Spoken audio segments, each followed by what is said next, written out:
Hello all, అందరూ ఎలా ఉన్నారండి? బేకరీ స్టైల్లో అన్ని ఇంట్లో ఉండే వాటితోనే ఎగ్ పఫ్ చూపించబోతున్నాను.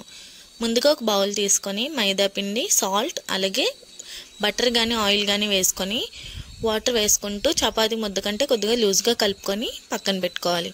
చపాతీలా చేసుకొని అన్ని చపాతీల్ని ఒక్కదాని మీద ఒకటి బటర్ అప్లై చేసుకుంటూ వేసుకొని ఈక్వల్ సైజెస్లో చపాతీని కట్ చేసుకోవాలి.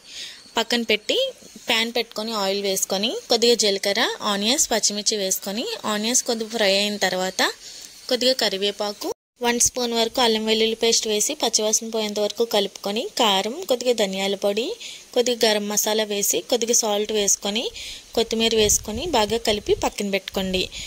ముందుగా కట్ చేసి పెట్టుకున్న చపాతీ మీద కొద్దిగా కర్రీ పెట్టుకొని ఉడకబెట్టుకున్న గుడ్ని హాఫ్కి కట్ చేసుకొని పెట్టుకొని కర్రీ బయటికి రాకుండా ఫోల్డ్ చేసి ఆయిల్ పెట్టుకొని ఆయిల్ బాగా హీట్ అయిన తర్వాత రెడీ చేసుకున్న పఫ్స్ వేసుకొని బాగా ఫ్రై చేసుకుంటే ఎంతో సింపుల్ అండ్ ఈజీగా ఎగ్ పఫ్ రెడీ.